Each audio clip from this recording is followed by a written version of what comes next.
Awesome, we're live. Hi everyone. So uh that's Christian from Action Against Hunger, and about hunger I'd actually like to have a word in before Christian starts. It's a crisis, but it's very invisible. A million children die each year from hunger related causes. That's actually much more than all natural and man-made disasters put together. But we're not as quick to extend support to hunger. We rather extend our support to disasters and catastrophes and towards emergency. And hunger being a continuous problem isn't noticed as much. But Action Against Hunger is a charity that not only provides emergency relief, but cures hunger. And hunger does have a cure, yes, and it's a relatively simple one. It doesn't require revolutionary technology or radical developments, and the only thing that stands between hunger and us today is funding, or the lack of it.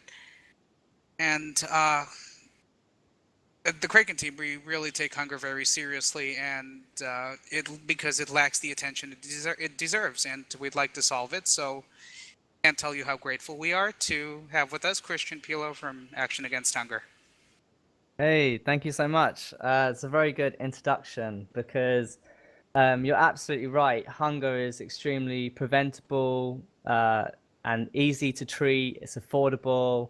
You may have heard us talk about $45 to save a child's life. And you're right, it's a complete it's shocking how basically underfunded these programs are. Because as you mentioned, I'll go through now, 1 million children die every year due to malnutrition. And that's the direct cause of hunger. So 1 million children under 5. But actually, they say 45% of all child deaths are linked in some way to malnutrition. And that's, approaching 3 million every year. They say around 16,000 children under 5 die every day. And then, so if you take 45% of them are linked to hunger or malnutrition, obviously that's a huge issue. And then if you're looking, so malnutrition is obviously has various stages. But if you look more generally, 1 in 9 people in the world do not have enough food to eat. And just before I go through this even further, it's not about the case of there not being enough food in the world, because there is. It's about access to food. And there's a number of causes that basically restrict that access. And at Action Against Hunger, we focus on dealing with the extreme cases of malnutrition to basically prevent death. But we also work on the underlying causes of hunger and, those reasons for no access to food. So, and hunger is more than just survival. So, when we talk about, saving a life, that's obviously the very extreme form of hunger. But you have to think of hunger, it goes far beyond that. I don't know if anyone's ever had even experienced a day of hunger in their life. I know that I haven't myself. I've always had food provided for me. But if you go for a day without food, just even one day, your cognitive functions are impaired. And imagine that on, times 365. So hunger and not having enough food, it basically restricts all forms of prosperity, from education. A child who hasn't got enough food to eat cannot concentrate in the classroom. And if they can't concentrate in the classroom and get an education, then there's no road to improving their life or securing a livelihood. So hunger is self-sufficiency, it's dignity, being able to, provide for yourself and your family. That's a basic dignity, a basic need is food, shelter, and water. And if you don't have those things, it just affects every aspect of that community empowerment. So, I just want to emphasize that we will talk a lot about the extreme forms of hunger, the severe acute malnutrition, but it's a much larger problem than even just those extreme cases. So just an overview of who we are. So we focus on saving the lives of severely malnourished children, particularly under 5, and I'll explain why later. But we also, as I said, we focus on helping communities become self-sufficient. So it's not enough just to focus on the causes of hunger. You have to, on the effects of hunger, you also have to focus on what is causing it, so that you can actually deliver long-term change to the community you're working in. And we actually work in 45 countries around the world. We have over 35 years of experience. Each year we serve over 13 million people. Last year actually increased to 14.9 million. And in terms of our financials, it's extremely important for an organization to, especially a non-profit, to be very transparent. And we submit, annual audits of every single dollar that we spend. And in terms of where we spend our money, 93% of every dollar that we raise goes directly to the programs. And if you take a look around nonprofits around the world, you'll notice that 93% is, I don't have any other term for it, but quite ridiculous. I don't know if anyone's involved in business or runs a business. Imagine that 7% of everything, has to cover, from employees to your marketing to your office spaces. So we are extremely lean. We each do, 5 jobs between us to handle all the work that needs to get done in order to keep our programs running.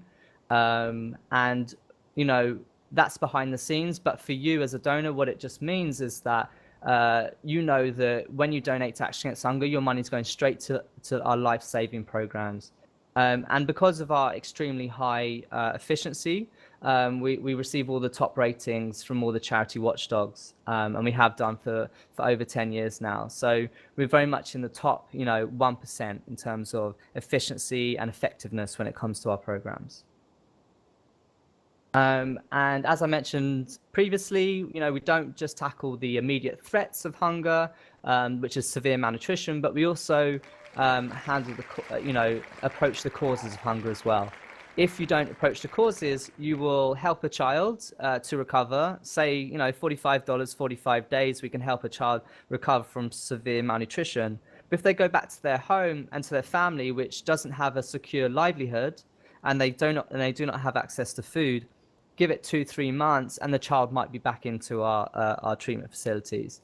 So when we go into communities, it's important that we don't just expand extremely rapidly and focus on, the immediate threats. We need to make sure that we have a holistic program towards tackling hunger that goes from the extreme case of hunger all the way through to water, sanitation, and hygiene, which I'll explain why that's so important, and also to food security, so that the child and their family has a long-term access to food and a self-sufficient lifestyle. So I'm going to run through each program now. And as I mentioned before, we have a focus on children, particularly under 5. And there's a few reasons for that, but mainly it's that children are at a higher risk of developing the severe form of acute malnutrition, much higher than adults.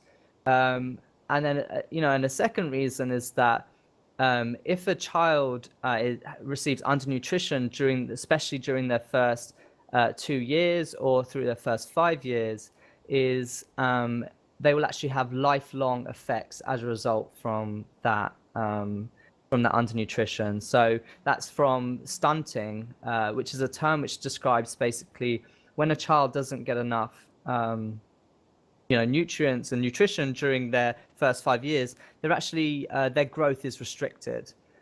So if we can tackle undernutrition at such a key time, that's basically why our focus is on children. And let me explain a bit about what malnutrition is. So malnutrition is basically bad nutrition, and there's a scale of bad nutrition, malnutrition, and that's from undernutrition to overnutrition. Both are unhealthy for a human being. We obviously focus on the undernutrition aspects. Obviously other organizations focus on overnutrition. But when it comes to undernutrition, as I said, some of the effects are chronic stunting. So a child who doesn't have enough food, when they get into their adolescence, they won't grow as, for example, as tall as they should have, or their organs won't develop in the full way that they should, which can lead to obviously huge complications later. Obviously, undernutrition leads to underweight, and then the more extreme form will lead to wasting, which is when the loss of muscle mass, of all fat reserves, basically, and that happens when the body does not have enough food. It begins to use other reserves in order to keep the vital organs alive, particularly the lungs, the heart, and the brain. And then there's two types of kind of severe malnutrition, and that's moderate acute malnutrition, which is the precursor to severe acute malnutrition. And it's estimated that 17 million under 5 children suffer from the severe acute malnutrition. And as I mentioned, it's estimated around 1 million of those children won't survive that year. So that's why, obviously, this is a huge focus for us. And as I mentioned before, that 1 million children which are directly linked, their deaths are directly linked to severe acute malnutrition. Well, actually, 45% of all child deaths are actually linked to some, all forms of malnutrition. And then, going back to the introduction, is how outrageous kind of the focus is on, or the lack of focus on hunger. Is only 7 to 13% of severely acute malnourished children have access to treatment. Yeah, as we've mentioned, it's extremely easy to treat, which I'll explain in a second. And it's just a case of resources. And so how do we treat acute malnutrition? So as I said, we have two main forms, which is severe or moderate. So if it's moderate acute malnutrition, we will put the child in a supplementary feeding program, which will basically, we will set out a food plan and deliver food rations for the family. And the family can actually go home, which is very important because obviously hospital capacity is very limited. So at-home treatment is extremely vital in terms of scaling up our programs. However, if it's a more severe form of acute malnutrition, we have two kind of programs. One is if there are complications, the child will be admitted to a stabilization center, and that'll be 24 hours monitoring, and they'll be delivered F75 and F100, which is a fortified milk formula. And after they kind of come out of any kind of complications, they'll then be able to go home. And if the children does not have any complications, and what by complications we mean other, diseases and so on. If there are no complications and it's mainly just severe acute malnutrition, we can actually treat the child at home, and that's when we get into the $45 45-day approach that I discussed before. And it's basically we give the child a ready-to-use therapeutic food, which is basically small packets. They cost about 33 cents each, and the child needs around 3 per day. That's $1 per day, and it takes roughly 45 days from a child to go from the severest form of malnutrition, which, if left untreated, could result in death, all the way 45 days later, the child can be fully healthy. And that's why, as I keep going back, the lack of focus on and resources towards this type of treatment is ridiculous, because it's so easy for us to deliver this treatment, and it's so affordable, and the life-saving capacity of it is amazing. And as I mentioned before, it's not just the severest forms of malnutrition that need to be tackled. Even just undernutrition needs to be tackled as well, because if you have a malnourished child who then has a stunted growth, that then leads to malnourished women, which will lead to low birth weight babies. Sorry, I just need a drink. And so it's like a cycle of poverty where if you don't tackle the problem at the cause, it will keep repeating itself. And that's basically what our program's about. Yes, we do focus on the severest forms, but our programs need to tackle all areas of undernutrition. And this moves us on to our water, sanitation, and hygiene programs. we can't fight malnutrition without tackling the diseases that contribute to it. So if, for example, a child is suffering from diarrhea, a bad case of diarrhea, they're unable to take in any form of nutrition, which will then lead to malnutrition and quite often the severest form. There are many other waterborne diseases like cholera and so on. And so as part of our integrated approach to hunger, we make sure that communities have safe, clean water and hygiene services to make sure that any nutrition that they are able to achieve, they're able to keep and remain healthy. So some examples of our activities here is we'll improve water access points. We will build wells or develop and improve wells. We will install latrines, also known as toilets, to make sure sanitation standards are high. We do even, hand washing teaching. We deliver soap.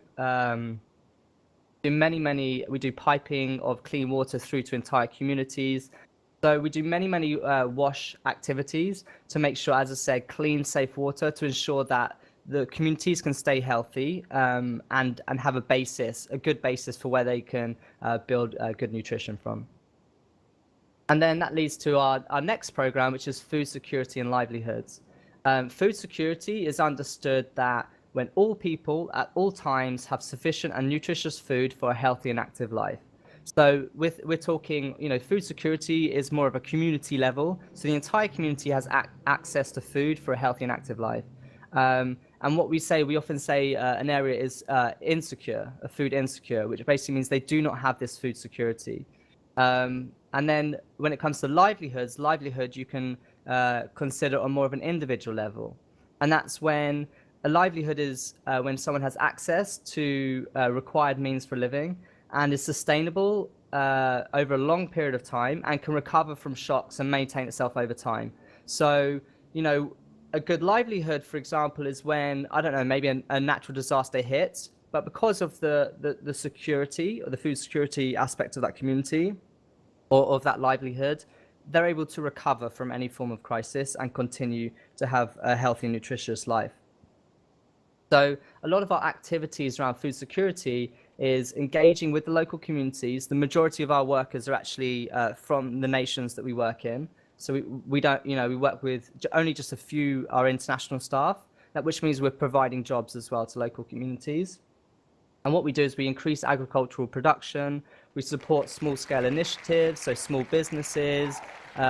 We teach farming techniques. We deliver tools and seeds. We enhance and basically the idea is to enhance a community's access to a sustainable source of food and income. And this can include even, providing livestock like cows, goats or chicks. And basically what we'll do is we'll go into the community and we'll assess, the environmental factors. We'll assess all of the makeup of that community to deliver a plan which will ensure a long-term access to a secure livelihood. That, as I said before, make sure that children who we treat with the extreme forms of hunger, they can go back into a family which has long-term source of food, so they don't end up back in our treatment programs. And when it comes to actual crisis, when you talk about famine or kind of natural disasters which lead to extremely poor access to food, we have a few ways that we tackle this. So one is we do direct food assistance. So you'll often hear about dropping hundreds and thousands of pounds of food directly to the affected locations, like here in the Philippines. When a huge typhoon hit, we were there straight. We were one of the first responders to provide food to the families.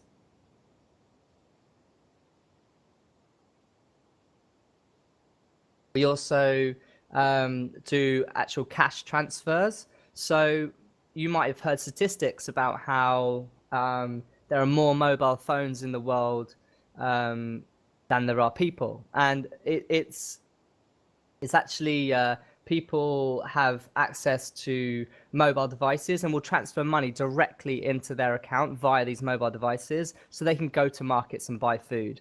So cash is actually an extremely effective way, quite often, in helping with undernutrition or helping access to food. And we'll also help start local markets or restart local markets. So we'll provide places where people can buy and sell food to again build that sustainable livelihoods. And then that kind of comes to our emergency response. And in our emergency responses, we will go into the populations and we will assess all of the needs, and we'll deliver various makeup of all of our programs. So we'll go in and we'll do focus on, the severe acute malnutrition to help the children who are, who if left untreated will die. We'll focus on that. We'll also start to rebuild livelihoods, and we'll also ensure that there's sufficient clean and safe water for those communities as well. And some of the examples emergencies that we respond to, cholera epidemics sweeping through refugee camps, catastrophic natural disasters like typhoons, earthquakes, or spikes in malnutrition rates brought on by drought or conflict. And these are the most extreme times where we go in to deliver immediate life-saving services to populations in distress. But as we said before, like, everything is an emergency to me.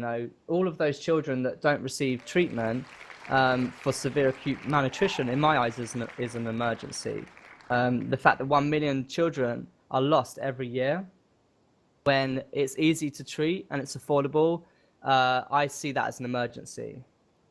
But some more examples of what perhaps the more traditional aspects of an emergency, or traditional understanding of an emergency, is, for example, Democratic Republic of Congo, which has had a history of conflict since their independence in 1960. We've been running programs there for many, many years, and we face, frequent security issues throughout the country due to conflict. We also currently have an active emergency in Nigeria because you may have heard of Boko Haram. They are a terrorist organization, and for over 2 years they were occupying many areas of the northeast of Nigeria, and the army has just managed to push back many and regain much of the land which was captured by Boko Haram. And that's given us access to those communities for the first time in 2 years. And we've gone in, and the situation is extremely poor. Point, you have, families and entire communities without access to food, any support, any health services for over 2 years. And the rate at which people are dying is at a level which is more extreme than other communities, and that's what makes it an emergency. And that's as a direct result of conflict. So the conflict and the occupation of those lands basically cut off all assistance and food to these people. There's also food crisis, like Guatemala. There was a extreme drought, which leads to obviously crops not growing, and again, that will lead to huge spikes in undernutrition. And then you have natural disasters, like the earthquake in Haiti in 2010, where tens of thousands of people died, and were left with no shelter, no food, no water.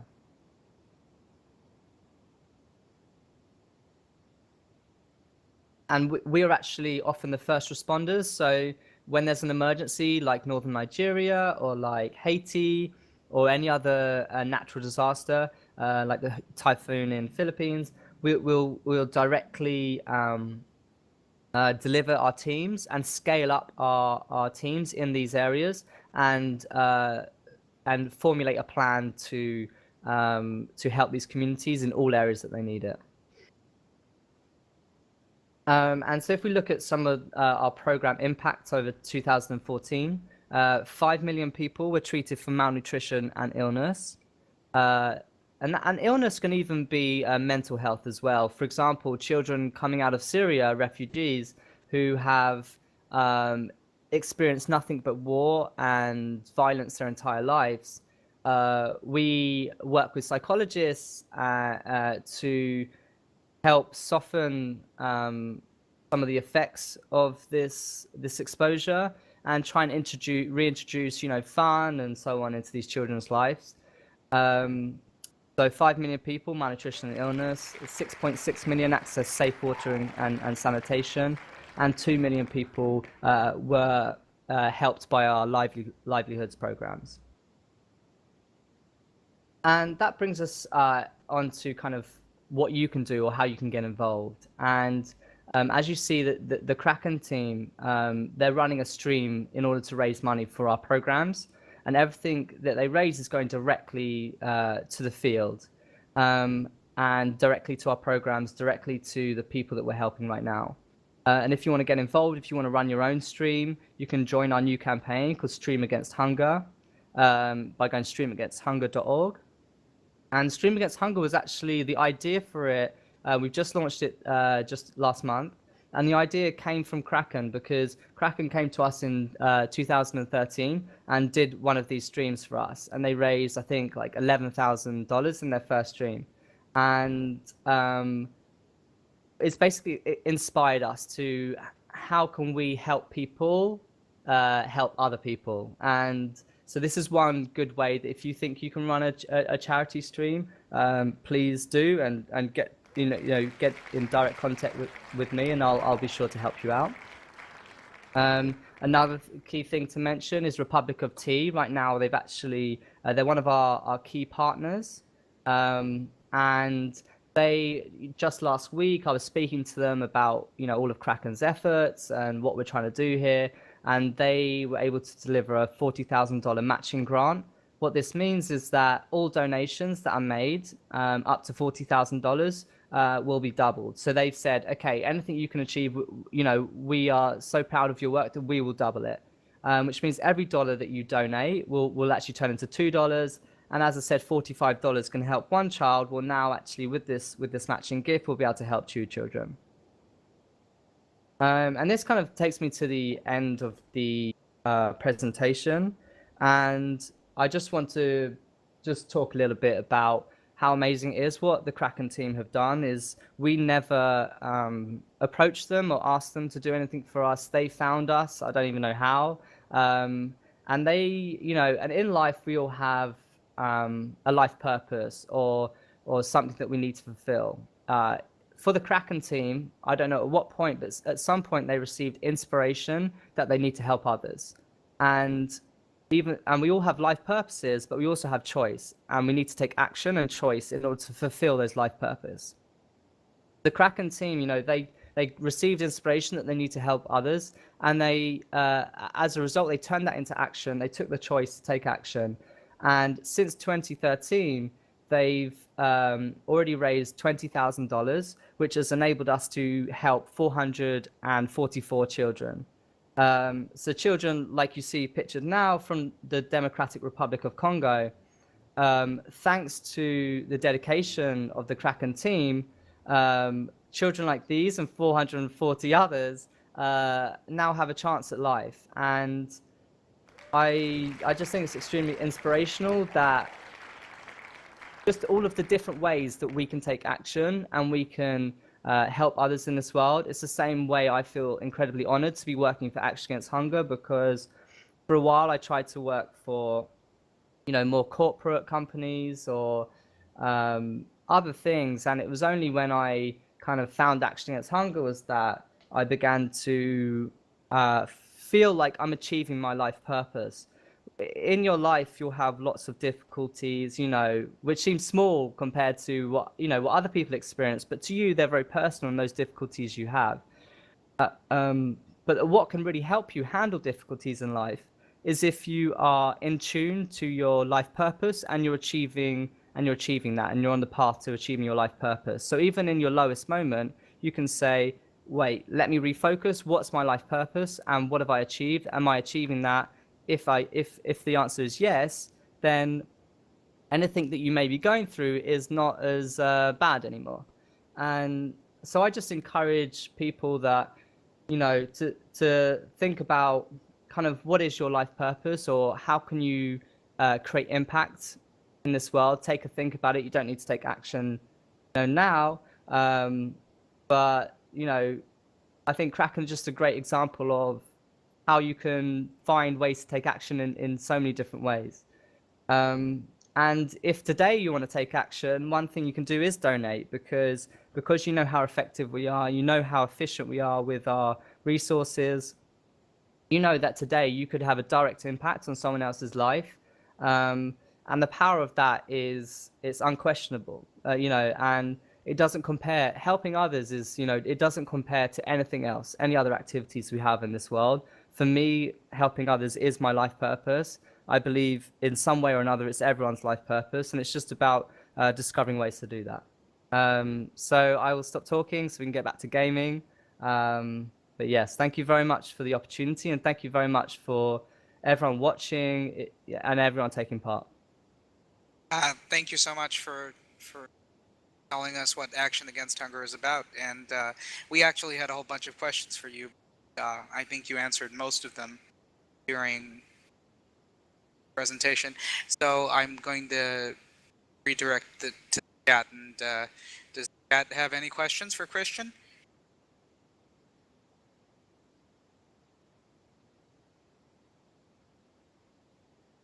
Microphone activated. They're applauding for you. Thank you so much. Where am I based? I am based out of London. So can you hear me okay still? Yeah, we can. We can hear you, sure. So yeah, so I'm based out of London. I used to live in New York and work out of our New York headquarters, but now I'm actually working from home in London, because that's where I was originally from. And I was in New York for about 7 years, and I was like, I just felt like I wanted to go home at that point. I mean, who knows where I'll go eventually, but right now I'm here. Just wanted to take this small opportunity to say that we raised $273 in the Twitch alert page, and $125 on the Action Against Hunger streaming page. Exactly. Okay, so there's a couple more questions I see. Sure. GMO products. I really don't know about that, to be honest. I can't answer that question. I assume no. I don't know. I really don't know. So I can't, unfortunately, answer about the GMO aspects. What's the other question here? Does your team do this full time? I do it full time. Yeah, so I work full time. I mean, the majority of our workers are actually full-time workers. We don't work with a lot of volunteers in the field because of the skilled work required, and also the security concerns. But anyone who wants to get involved with volunteering, or any way you want to get involved with us, like, that would be huge.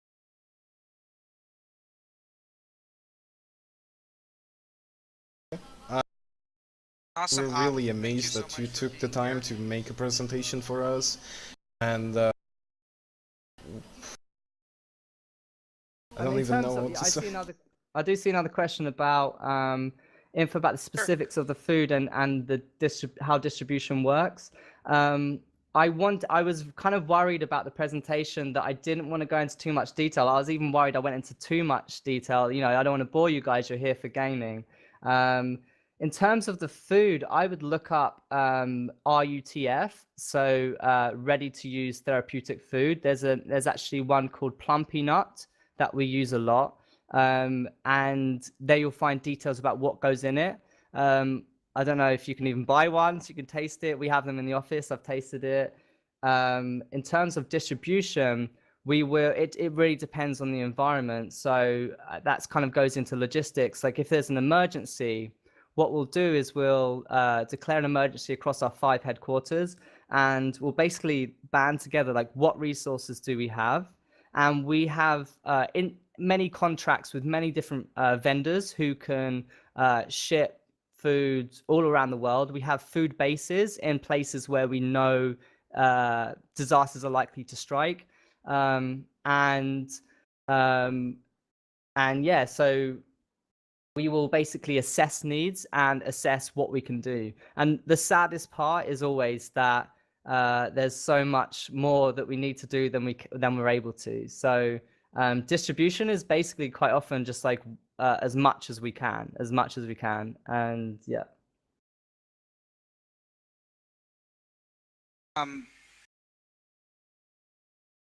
Do I personally travel to the affected areas?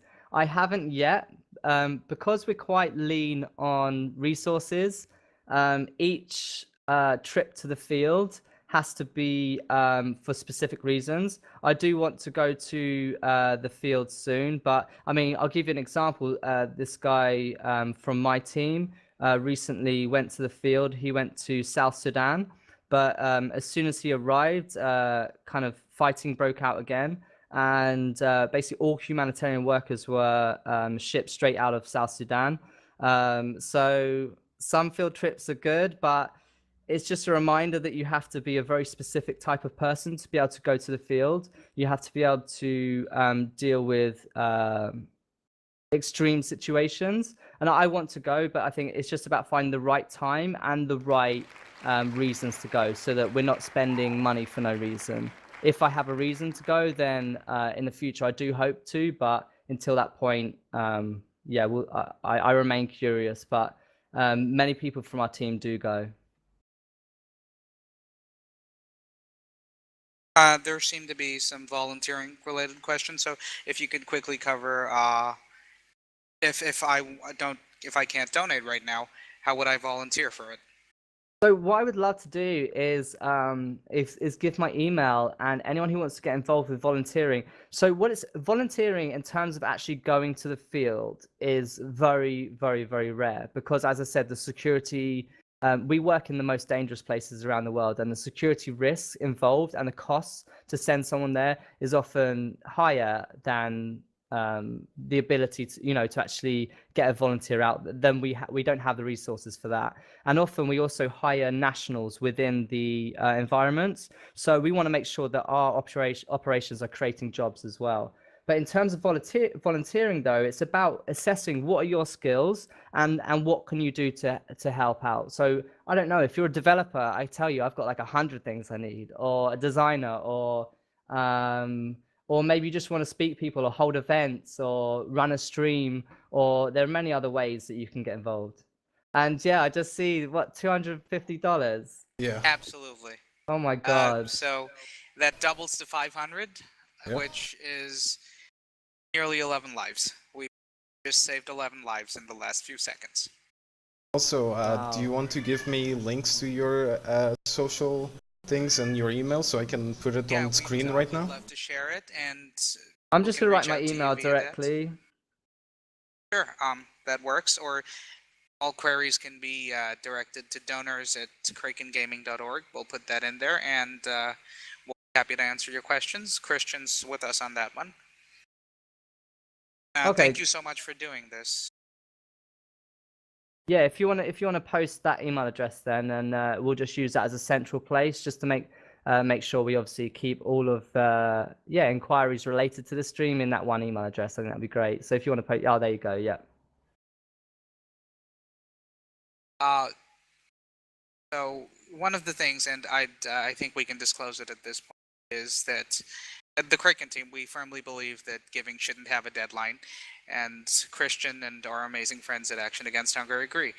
We're closing off game-related merchandise prizes for the top donor by the end of the stream, because we don't want our top donor to be waiting for merchandise. But the donation campaign is going to be up and running for you, for all of you, and what's great about this is that Action Against Hunger have personally reserved some amazing merchandise for whoever is the top donator before September 31st. So your support will not go unnoticed. And for us personally, we're going to take a step further at the Kraken Team, and we're going to reach out to the top donator of that period we will put their name in the Kraken mod, and we'll include a special message from them in our official press release, and they will have access to a lot of exclusive.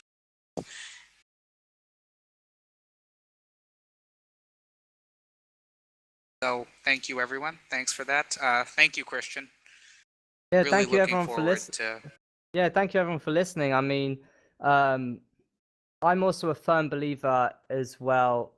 So there's direct action that we're taking in the field, but I'm also a firm believer in awareness and spreading awareness and just the global consciousness. So just you listening in is taking action, and just you talking to your friends, or just even though every single conversation, I even believe every single thought is an action. Just even I know that's probably too spiritual for many people, but I believe even just sending goodwill, it helps this world and what we're all going through. And I just think it's just really amazing that, like you said, like so many people did stay through my talk. And it just, for me, like, as well, they say like global consciousness, or just the consciousness of this stream, is there's 371 people sitting here with those thoughts around helping people, and I believe that even that takes